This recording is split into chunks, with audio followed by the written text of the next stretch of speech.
வங்கதேசத்திலிருந்து இந்தியாவில் பயங்கரவாத செயல்களை செய்வதற்கு இயக்கி வந்த ISI பயங்கரவாதி டெல்லியில் கைது செய்யப்பட்டுள்ளான்.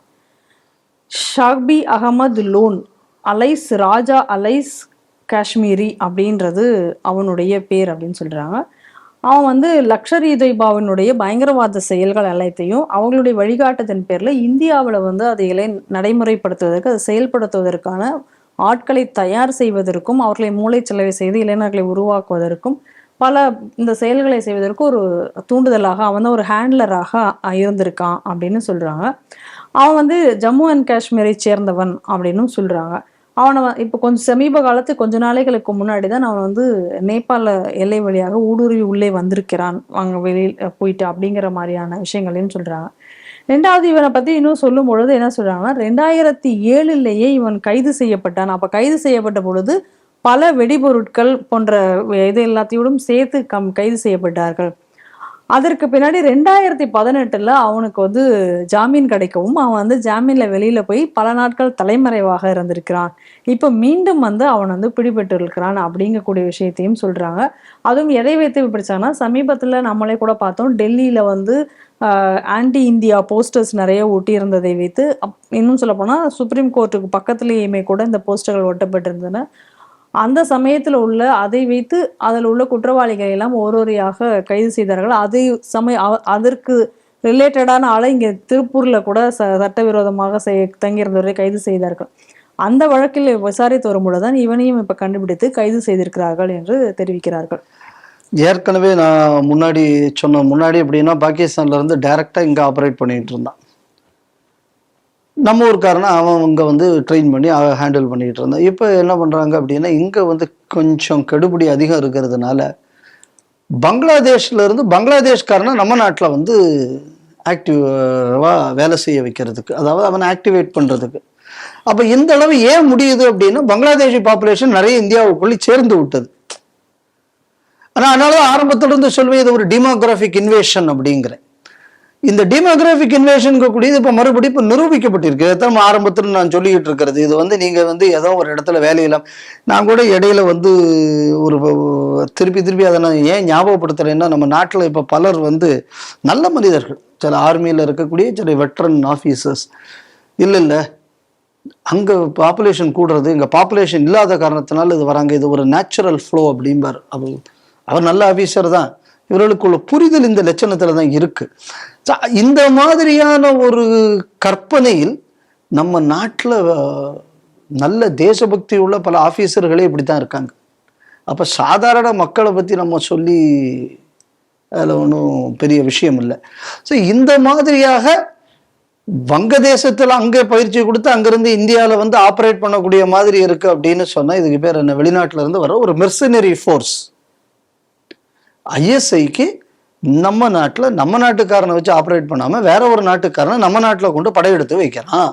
இவ்வளோதானே இதுக்கு அர்த்தம். இப்போ ISISக்கு சிரியாவில் சண்டை நடந்தான். சண்டை நடந்ததுல யூரோப்புக்காரன், இந்தியாக்காரன், வெவ்வேறு நாட்டுக்காரன் அங்கே போய் சண்டை போட்டான். அவன் எதுக்கு சண்டை போட்டான்? அங்கே சிரியாவில் ஒரு கேலிஃபேட்டை உருவாக்கணுங்கிறதுக்காக வேண்டி அவன் சண்டை போட்டான். அப்போ அங்கே சண்டை போடுறதுக்கு எப்படி வெளிநாடுகள்ல இருந்தாலும் ஆட்களை கூட்டிக் கொண்டு ISIS செய்ததோ, இன்னைக்கு அந்த மாதிரி பங்களாதேஷ்ல இருந்து பயிற்சி கொடுத்து அங்கிருந்து நம்ம நாட்டில் இந்த வேலையை செய்யறான். அப்ப சிரியாவுக்கு இந்தியாவுக்கு என்ன பெரிய வித்தியாசம் இருக்கு? ஒரே மாதிரி தானே இருக்குது ரெண்டுக்கும். அதுல ஒரு வித்தியாசம் ஒண்ணும் இல்லை. இது லஷ்கர் இ தொய்பால இருந்து அந்த ஆபரேட்டிவ் தான் இப்ப பிடிபட்டிருக்கான். இவன் பங்களாதேஷ்ல இருந்து இந்த மாதிரி உள்ளதெல்லாம் ஹேண்டில் பண்ணிக்கிட்டு இருக்கான் அப்படின்னு சொல்றாங்க. ஏற்கனவே திருப்பூர்ல நம்ம சொன்ன மாதிரி 6 பேர், இந்த 6 பேர்ல ஒருத்தனுக்கு ஜெனியூன் பாஸ்போர்ட் வச்சிருக்கான், வேற 5 பேரும் திருட்டு இதுல வந்திருக்கான். அப்போ அதே மாதிரி நம்ம இங்கே நம்ம இது பக்கம் நம்ம மெட்ராஸில் நம்ம நந்தனத்துக்கு பக்கத்தில் அந்த இடம் பேர் நம்ம ஞாபகம் வரல, அங்கிருந்து என்ன பண்ணோம், ஒருத்தன் பிரியாணி கடை நடத்திக்கிட்டு இருந்தான் தேனாம்பேட்டை. அந்த தேனாம்பேட்டையில் பிரியாணி கடை நடத்திக்கிட்டு இருக்கிற 2 பங்களாதேஷியை பிடிச்சிருக்கான். என்னடா அவன் கடை உரிமையாளராகவே அவன் கடையை நடத்திக்கிட்டு இருந்திருக்கான் அப்படிங்கக்கூடிய விஷயத்தை நம்ம பார்க்குறோம். ஸோ இந்த மாதிரி அங்கங்கே பிஸ்னஸ் செட்டப் பண்ணுறது. இப்போ இதை நம்ம எதோட பார்க்கணும், ஒரு 15 வருஷம் முன்னாடி பேப்பரில் ஒரு அட்வர்டைஸ்மெண்ட், இந்த மாதிரி ஹைவேல எனக்கு 60 to 80 கிலோமீட்டருக்கு ஒரு மசூதியும் கடையும் கட்டுவதற்கு இடம் வேண்டும் அப்படின்னு சொல்லி ஹனிஃபா பிரைவேட் லிமிடெட் சிங்கப்பூர்ல இருந்து ஒரு அட்வர்டைஸ்மெண்ட் வந்திருந்தது. அப்போ ஒரு 15-16 வருஷத்துக்கு முன்னாடி அந்த அட்வர்டைஸ்மெண்ட் வந்த நேரத்திலேயே நாம அந்த நேரத்துல நம்ம வந்து அரசுக்கு இதை தெரிவித்தோம். எப்படியோ ஒரு வெளிநாட்டில் இருக்கக்கூடிய ஒருத்தன் அவன் வந்து இந்தியாவில் வந்து எனக்கு இந்த பர்பஸுக்காக வேண்டி இடம் வேறணும்னு சொல்கிறான். முதல்ல இது ஃபெரா வயலேஷன் முதல்ல. ரெண்டாவது ஸ்ட்ராட்டஜிக்காக, இப்போ ஒரு இடத்துல ஒரு 10 துலுக்கம் இருக்கா, அவனுக்கு நான் மசூதி கிட்ட காசு கொடுக்குறேங்கிறது வேற. எனக்கு ரோட்ல இந்தந்த இடங்களெல்லாம் மசூதி வேண்டும்னா இப்போ அந்த மசூதியோட பர்பஸ் வந்து துலுக்கம் தொடரத்துக்கு இல்லை. அங்கங்க நீ ஒரு செட்டில்மெண்ட்டை உருவாக்குறதுக்கு தானே அதை வைக்கிற. ஸோ இந்த மாதிரி இதுல ஒரு பிரச்சனை இருக்கு. இது பின்னாடி வந்து பயங்கரவாதத்திற்குள்ள ஹப்பாக இதெல்லாம் மாறுவதற்கான வாய்ப்பு இருக்குன்னு அன்னைக்கு நம்ம சொன்னோம். இன்னைக்கு இந்த கைது என்பது நம்ம எதை சொன்னோமோ இன்னைக்கு அதை உறுதிப்படுத்தியிருக்கோம். ஏன்னா இவன் ஆப்ரேட் பண்றதுல பங்களாதேஷ்ல இருந்து வந்தவன் எங்க இருக்கான், திருப்பூர்ல இருந்திருக்கான். இங்க பார்த்தாச்சுன்னா ஈரோடுல டிஎன் பாளையத்துல ஒரு பஞ்சாயத்து பார்த்தோம். கேட்டாலும் இந்த கேஸோட இந்த நேச்சரை பாருங்க. ஐஎஸ்ஐஎஸ்ல ஜென்ரலா என்ன பண்ணுவாங்கன்னா, முதல்ல ரத்தம் ரெக்ரூட் ஆனான்னா இந்த மாதிரி வந்து ஒரு இடத்துல போய் போஸ்டர் ஒட்டிட்டு வா, எழுதிட்டு வா, இல்லைன்னா ஒரு பொதுவான இருக்கக்கூடிய இடத்துல சண்டை போடு, இல்லைன்னா நடுரோட்டில் வந்து தொழுகை நடத்து. இதெல்லாம் டிஎன் பாளையம் ஈரோடுல நடந்தது. சரி, இப்படி கொஞ்சம் கொஞ்சமா இந்த ஐஎஸ்ஐஎஸ்ல வந்து இது பண்ணுவானுக்கு, சின்ன சின்ன வேலைகளை கொடுப்பான். இந்த வேலைகள்லாம் அவன் திறம்பட செய்தாச்சுன்னா அவனை நம்பி அடுத்த பயிற்சிக்கு அனுப்பிச்சு அடுத்த பெரிய நாசகார சக்திக்கு பண்ணுவாங்க. இந்த திருப்பூர்ல மாட்டி இருக்கிறவன் எல்லாம் அந்த கேஸை செய்திருக்கான். தென்னம்பாளைய டிஎன் பாளையத்துல வந்து பார்த்தாச்சுன்னா ரோட்ல இறங்கி தொடு நடத்தியிருக்கான். வேற ஏதோ ஒரு ஊர்ல கூட இந்த மாதிரி நடு ரோட்ல யாரோ தொடுகை நடத்தினா பஸ்ஸல் வண்டி எல்லாம் திரும்பி போச்சுங்கக்கூடியதை பார்த்தோம். இப்ப இந்த பின்னணியில இன்னொரு விஷயத்தையும் நம்ம கவனிக்கணும். இப்ப கர்நாடகாவில் ஒரு பஸ்ஸை பிடிச்சிருக்கான், பிடிச்சி கவர்மெண்ட் சீஸ் பண்ணி வச்சிருக்கான். அங்க உள்ள போலீஸ்காரன் என்னடான்னா தாவூத் இப்ராஹிம் பேர்ல தாவூதுன்னு போட்டு மும்பை டான் எல்லாம் போட்டு தாவூத் இப்ராஹிம் குறிப்போட ஒரு பஸ் ரெஜிஸ்ட்ரேஷன். எந்த ஒரு ரெஜிஸ்ட்ரேஷன் தெரியுமா? நம்ம தமிழ்நாடு ரெஜிஸ்ட்ரேஷன். அத லோக்கல்ல இருக்கக்கூடியவங்க அங்க கம்ப்ளைண்ட் பண்ணி அதை வந்து மறியல் பண்ணி நிறுத்தின உடனே என்ன பண்ணிட்டா, வேற வழி இல்லாம அங்க போலீஸ்காரன் ஒதுக்கிட்டான். ஏன்னா அங்க உள்ள அரசு காங்கிரஸ் அரசு அந்த தைரியத்துல இவன் அங்க போயிருக்கான்.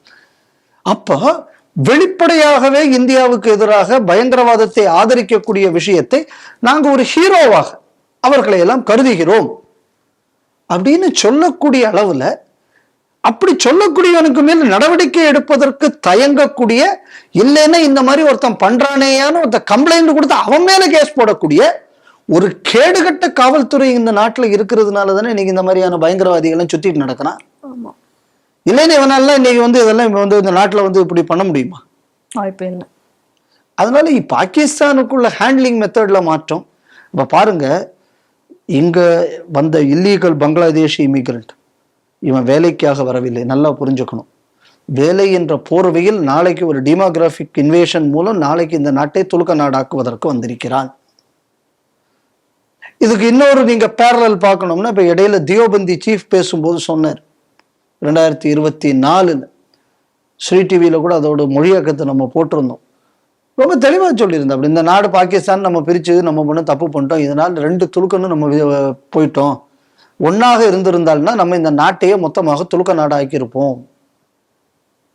இதே விஷயத்தை தான் உங்களுக்கு இந்த பக்கத்துல இந்த தேனி மாவட்டத்தில் இருக்கக்கூடிய அவன் உஸ்தாத் பீர் முகமதுங்கக்கூடிய மதரசா வாத்தியம் பேசினான்.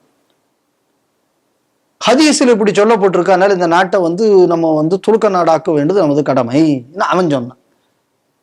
இதே விஷயத்தை தான் சல்மான் அசாரி பேசுறான் வடக்க. இது எல்லாத்தையுமே நம்ம வந்து லிங்க் பண்ணி பார்க்கும்போது இங்க நடக்கக்கூடிய ஒவ்வொரு விஷயமும் இது எதுவுமே வந்து ஒரு ஒன் ஆஃப் இன்சிடென்ட் கிடையாது. இது எல்லாம் பார்ட் ஆஃப் அ செயின். ஆனால் இன்னைக்கு கைது செய்யப்பட்டிருக்கிறது அப்படிங்கக்கூடியது ஒரு ராக்கெட் ஒன்று பஸ்ட் ஆயிருக்கு அப்படின்னு பார்ப்பதை விட இதை எப்படி பார்க்கணும் அப்படின்னு சொன்னா, நம்ம நாட்டில் நடக்கக்கூடிய ஒவ்வொரு சின்ன சின்ன விஷயங்களையும் பின்னணியை நம்ம தெளிவாக புரிந்து கொள்ள வேண்டும். இன்னைக்கு ஓட்டுக்காக இன்னைக்கு இருக்கக்கூடிய ஆட்சியாளர்கள் சொல்ற மாதிரி காவல்துறை ஆடலாம். இவன் ஆட்சி போயிடும், நாளைக்கு இன்னொருத்தன் வந்துருவான். ஆனா நம்ம பாரம்பரியமா நம்ம இந்த நாட்டுல இருக்கணும்னா அரசியலுக்காக நமக்குள்ள வாழ்வாதாரத்தை நாம் இழக்கப் போகிறோமா? இந்த கேள்வியை இந்துக்கள் கேட்கணும். காவல்துறை தவறலாம், ஏன்னா காவல்துறை ஏவல் துறையாக மாறிவிட்டது. ஆனா நாட்டில் இருக்கக்கூடிய ஹிந்து தெளிவா இருந்தாச்சுன்னா மேலே இருக்கக்கூடியவர்கள் நியாயத்தை பேசுவார்கள். யோசிச்சு பாருங்க, 1998 தேர்தலில் பண்டார பரதேசிகளுக்கு தமிழ்நாட்டில் இடமில்லைன்னு பேசினாரு கருணாநிதி. 99 பிஜேபி கூட்டணி வரும்போது ஜென்டில்மேன் பொலிட்டீஷியன் வாஜ்பாயை ஆதரிக்கிறேன். ஏன் பிஜேபிக்குள்ள சீட்டு மேல கூடிடுச்சு. சரி, எந்த அரசியல் கட்சிகளை பொறுத்தளவில் இவ்வளவுதான். ஹிந்து தெளிவாக இருந்தாச்சுன்னா தான் அரசியல்வாதி தெளிவா இருப்பான். அரசியல்வாதி தெளிவா இருந்தா தான் அதிகாரி உருப்படியா இருப்பான். அப்ப அதை சரி பண்ணணும் அப்படின்னா இந்த பிரச்சனையை புரிந்து கொண்டு ஹிந்துக்கள் விழிப்போடு இருந்து இந்த நாட்டை பாதுகாக்க முன்வர வேண்டும் அப்படின்னு நான் நினைக்கிறேன்.